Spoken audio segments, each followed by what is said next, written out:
ఈరోజు ప్రతి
నాయకులు స్టేట్ వైజ్గా ఎవరో ఒకరు అంటూనే ఉన్నారు, మేము ఇంటూనే ఉన్నాము.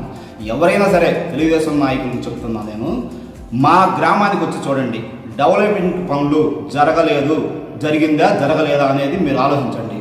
మా గ్రామంలో పసలపాడి గ్రామానికి వచ్చేసరికి ఎస్సీ కాలనీలో 30 లక్షలు పెట్టి సిమెంట్ రోడ్లు వేసాము, మరియు బోర్లు, మోటార్లు, పైప్ లైన్లు అన్నీ వేసాము.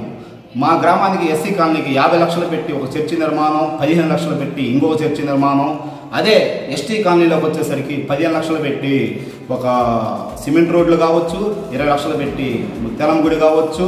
మరియు ఎక్కడైనా కానీ మా ఊరు గ్రామంలో ఎక్కడైనా సరే మట్టి రోడ్డు అగబడితే చూడండి. గవర్నమెంట్ వచ్చిన తర్వాత మా గ్రామంలో జరిగిన డెవలప్మెంట్ పనులు ఒకసారి రండి, చూడండి, చూసి అప్పుడు మీరు డెవలప్మెంట్ రాష్ట్రంలో జరగలేదని ఒక మాట చెప్పండి. మీరు అప్పుడు చెప్పండి, మీరు ఎక్కడ అభివృద్ధి జరగలేదు అంటున్నారు కదా, మా గ్రామం వచ్చి చూడండి. గవర్నమెంట్ వచ్చిన తర్వాత, వైసీపీ గవర్నమెంట్ వచ్చిన తర్వాత ఏమేమి అభివృద్ధి పనులు జరిగాయో చూడండి, చూసి అప్పుడు మాట్లాడండి. ప్రతి వీధుల్లో సీసీ రోడ్లు వేసాము, ప్రతి ఇంటికి నీటి సప్లై చేసి కుళాయిలు ఏర్పాటు చేసాము. సిమెంట్ రోడ్లు కానీ, బోర్లు కానీ, ట్యాంకులు కానీ, ప్రతి ఒక్క కాలనీకి ఏ సమస్య వచ్చినా కానీ అది చేసి చూపించాము. ఏ పథకాలు లేనప్పుడే 4 సార్లు ఎమ్మెల్యే గెలిచారు మా ఎమ్మెల్యే గారు పిన్నెల రామకృష్ణారెడ్డి గారు. ఈరోజు ప్రతి ఒక్క గ్రామంలో సంక్షేమ పథకాలు అయితే ఏమి, అభివృద్ధి పథకాలు అయితే ఏమి, ఊరు డెవలప్మెంట్ జరిగింది. కాబట్టి పోయినసారి మెజార్టీ కాడికి మా ఎమ్మెల్యే పిన్నెల రామకృష్ణారెడ్డి గారికి ఎక్కువ మెజార్టీ తెప్పిస్తాము, వస్తుంది. ప్లస్ నియోజకవర్గంలో కూడా ఖచ్చితంగా ప్రతి ఒక్క విలేజ్, ప్రతి ఒక్క మండలం కూడా పోయినసారి మెజార్టీ కాడికి ఎక్కువ మెజార్టీ వస్తుందని మేము ఖచ్చితంగా ఆశిస్తున్నాం. సంక్షేమ పథకాలు ఎక్కడ కూడా లంచం లేకుండా, ఏ నాయకుడితో పని లేకుండా ఈరోజు సంక్షేమ పథకాలు కులం లేదు, మతం లేదు, పార్టీ లేకుండా అతీతంగా ఖచ్చితంగా మన ముఖ్యమంత్రి గారు సంక్షేమ పథకాలు ససేమలంగా జరుగుతామని ఈరోజు మళ్ళీ మన ముఖ్యమంత్రిగా చేసుకోవాల్సిన అవసరం 30 ఏళ్ల పాటు మన ముఖ్యమంత్రి గారి ఉండాలని మనస్ఫూర్తిగా చెప్తాము. ఏది కావాలన్నా జన్మ కమిటీ నెంబర్లు డబ్బులు దాచుకొని అనుసంధానంలో నడిచింది కానీ ఎక్కడైనా తెలుగుదేశం నాయకులకే పనులైన కానీ వేరే పార్టీ వాళ్ళకి ఎక్కడ కూడా న్యాయం జరగలేదు. కూడా 30 ఏళ్ల పాటు జగన్మోహన్ రెడ్డి గారి ముఖ్యమంత్రిగా ఉండాలనే ఆలోచనతోనే చాలా ప్రయత్నం చేస్తా ఉన్నాం. నా పేరు ఆరికట్ల నరసింహారెడ్డి, మాది పసిలపాడు గ్రామం, రెండసింతల మండలం. మా పిల్లలకి హీరింగ్ లాస్ అయితే అనే సమస్య ఉంటే 2 సంవత్సరాలు హైదరాబాద్లో స్పీచ్ థెరపీ ఇప్పించాను. తర్వాత వచ్చిన తర్వాత ఎమ్మెల్యే గారిని కలిసి ఆపరేషన్కి చేయించుకోమన్నారు. 19 సంవత్సరాలు 10 సంవత్సరాలు ఒక్కొక్కరికి 11, ఒకరికి 7 సంవత్సరాలు అయితే సీఎం రిలీఫ్ ఫండ్ కింద పెట్టుకున్నాము, చేపిస్తాం అని అన్నారు. హైదరాబాద్లో చేపిస్తే సీఎం రిలీఫ్ ఫండ్ పెట్టినాం, చేపించిన 2 నెలలకి 10 lakhs ఇచ్చారు. ఇద్దరికి రోజు నేను చెప్తూనే ఉన్నా, స్పీచ్ ఇస్తాను నేను ఇంట్లో, డైలీ కాకపోయినా రోజు మార్చి రోజు నాకు ఖాళీగా ఉన్న రోజు స్కూల్ మా నార్మల్ స్కూల్కి వెళ్తాను.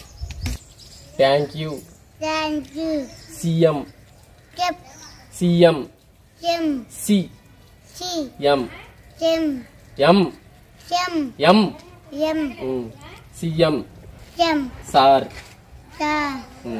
మేము ఎప్పుడు జగన్ అంటే మాకు అభిమానం.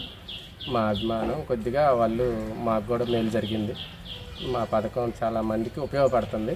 నాకైతే చాలా మేలు చేసింది. అది వచ్చిన తర్వాత నేను కూడా ఆ బంగారం లోన్ పెట్టి ఈ డబ్బులు మళ్ళీ తెచ్చుకున్నాను. నాకు చాలా అయితే ఆ పథకం బాగా ఉపయోగపడింది. నాకైతే చాలా సంతోషంగా ఉంది. సీఎం గారికి నాకు కృతజ్ఞతలు. మా ఎమ్మెల్యే గారు పిన్నెల్లి రామకృష్ణారెడ్డి గారు మేము ఎప్పుడు పోయినా కానీ బాగా ప్రేమగా పలకరిస్తారు. మేము ఎప్పుడైనా ఆయన రుణం కూడా ఎప్పుడు తీర్చుకోలేము. అందుకని ఎప్పుడు మేము ఆయన అంటే ఉంటాం. ఆయన రుణాన్ని అట్లా ఆయన ప్రేమని మేము ఆయన చుట్టూనే ఉంటాం. ఎప్పుడు మేము ఆయనకే ఓటేసి మేము ఆయన రుణాన్ని తీర్చుకుంటాం. మాకు 0 వడ్డీ వస్తుంది. డోక్రా రుణమాఫీ వచ్చింది. మా ఆయనకి రైతు భరోసా వచ్చింది. మా అత్తయ్యకి పింఛన్ వస్తుంది. కార్డు మనవరాళ్ళకి మా పిల్లలకి ఆయనకేం పింఛన్ వస్తుంది. పచ్చివాతం వచ్చింది. నాకు 2 సంవత్సరాలు 40 సంవత్సరాలు పడ్డాయి. మళ్ళీ రజాగానే రావాలి. నెలకి మా నాన్న చనిపోతే బీమా డబ్బులు వచ్చినాయి ఖర్చులకి. జగన్మామ వేసింది. థ్యాంక్ యూ జగన్మామ. మా అమ్మగారి ఇంట్లో ఇట్లా అకస్మాత్తుగా చనిపోయింది. మేము వాలంటీర్ ద్వారాగా బీమాకి అప్లై చేసుకున్నాం సచివాలయానికి వెళ్ళి. అది కొద్ది రోజులకి అమౌంట్ మా అకౌంట్కి జమ అయినాయి. దీనివల్ల మా కుటుంబంలో ఆర్థిక ఇబ్బందులు తొలగిపోయాయి. దీని ద్వారా ఏమనుకున్నామంటే మేము ముఖ్యమంత్రి జగన్మోహన్ రెడ్డికి పిన్నెల్లి రామకృష్ణారెడ్డికి ఓటేసి గెలిపిద్దాం అనుకుంటున్నాం. సిమెంట్ రోడ్లు వేశారు. చర్చి ఒక 50 లక్షలతో చర్చి కట్టించారు. ఒక 20 లక్షలతోటి మా మసీదు, నేను ముస్లిం అండి, మా మసీదు కట్టించారు. ఇంకొక చర్చికి ఒక 15 లక్షలు ఇచ్చి డెవలప్మెంట్ చేశారు. మా పొలాలకు వెళ్ళే దారికి మెటల్ రోడ్డు పోయించారు. ఇంకా వచ్చేసి మా ఊళ్ళో సచివాలయం కట్టించారు, ఆర్బీకే కట్టించారు, క్లినిక్ కట్టించారు. మరి ఇంకోటి వచ్చేసి ఇది మిల్క్ డైరీ అది కూడా కట్టించారు. ఇవన్నీ జగన్ గారు వచ్చిన తర్వాత మా పసలపాడు గ్రామంలో డెవలప్మెంట్ వచ్చింది. అదే రకంగా ఈ ఊర్లో ఒక టైంలో పెన్షన్ రావాలి అంటే ఉన్న పెన్షన్దారులలో ఎవరన్నా సస్తే కానీ మాకు పెన్షన్ ఇచ్చేవాళ్ళు కాదు. ఇంకొకళ్ళకి ప్రపోజ్ చేస్తారు. అట్లనే ఇప్పుడు ఇవాళ వితంతు పెన్షన్ అయితేనేమి, వికలాంగ పెన్షన్ అయితేనేమి, మామూలుగా వయోవృద్ధ పెన్షన్ అయితేనేమి మొత్తంగా నెలకొచ్చేసి ఒక 15 లక్షల రూపాయల వరకు మా చిన్న గ్రామానికే వస్తున్నాయి. ఇంత డెవలప్మెంట్ అనేది నేను పుట్టి పెరిగిన తర్వాత ఏ గవర్నమెంట్లో కూడా చూడలేదు. ఈ పథకాలన్నీ చేర్చే విషయంలో కానీ, వాలంటీర్ వ్యవస్థ, సచివాలయంలో ఉద్యోగులు, ఇదంతా కూడా మా ఎమ్మెల్యే గారు కూడా బాగా అడిగిన వాళ్ళకి అడిగినట్టుగా నేను మసీదు వర్క్ చేయించానండి 20 లక్షలకి. మరి ఎవరు ఇదిగో మాకు ఈ పని అవసరము అని చెప్తే ఆ పనికి కావాల్సిన నిధుల్ని సమకూర్చి మీరు ఎంతైనా మీరు చేసుకోండి, గవర్నమెంట్ ద్వారా డబ్బులు నేను ఇప్పిస్తానని భరోసా కల్పించి ఎమ్మెల్యే గారు కూడా మాకు చాలా ఇదిగా చేశారు. అందుకని మాకు మా గ్రామంలో మాకు జరిగిన సహాయ సహకారాలకి మేము జగన్ గారికి, జగన్ గారి పార్టీకి, ఎమ్మెల్యే గారికి ఎంతో రుణపడి ఉంటామండి.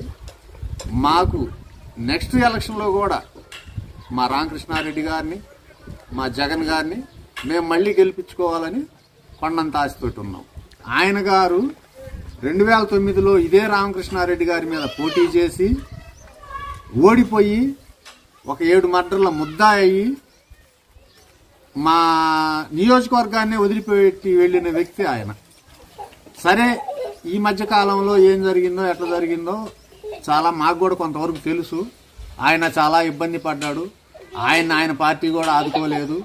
ఇవాళ్ళేందో ఈయన గారికి పోటీగా వాళ్ళ అమ్మగారు ఎమ్మెల్యే చేశారు, వాళ్ళ నాన్నగారు ఎమ్మెల్యే చేశారు, ఈయన గారు కూడా 2 సార్లు పోటీ చేసి ఓడిపోయారు అన్న ఉద్దేశంగా తీసుకొచ్చి నిలబెడితే, ఇక్కడ ఆయన వచ్చి చేసిన కాడి నుంచి కూడా ప్రతి గ్రామంలో కక్షలు కార్పణ్యాలు ఎక్కువైతున్నాయి.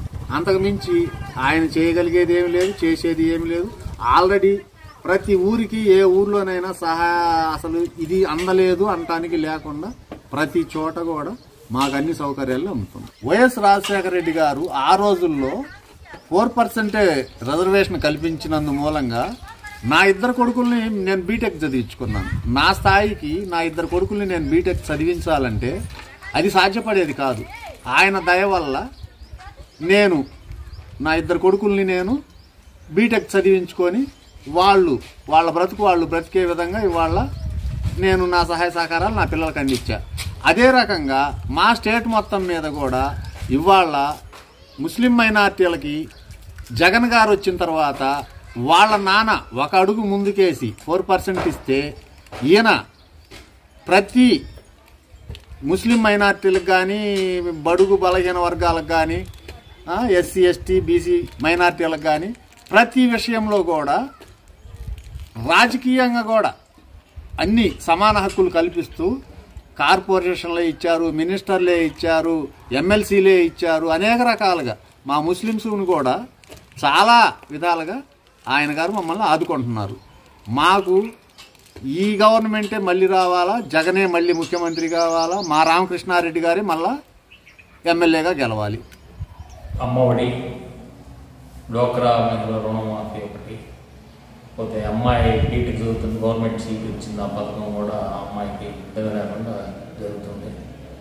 మొన్న పెళ్లి కానుక పెట్టాము, పెళ్లి కానుక డబ్బులు కూడా వచ్చాయి. మాకు ప్రభుత్వం తరఫున బాగానే ఉంది. అలాగనే మళ్ళా జగన్ గారు రావాలని, అలాగనే రామకృష్ణారెడ్డి సార్ కూడా మళ్ళా ఎమ్మెల్యే గారు కావాలని నేను కోరుకుంటున్నాను.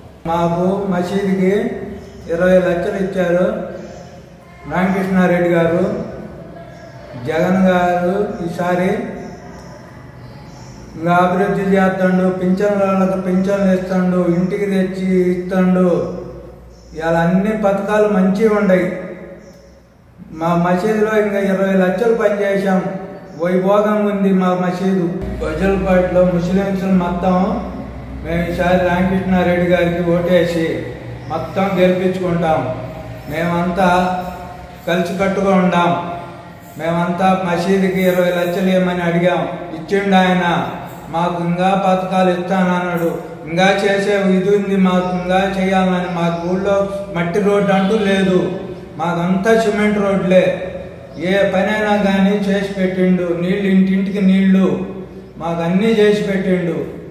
అందుకని మేము ఈసారి ఇంకా మెజార్టీతో గెలిపించుకోవాలి. మేము రామకృష్ణారెడ్డి గారిని, జగన్ గారిని గెలిపించుకోవాలి.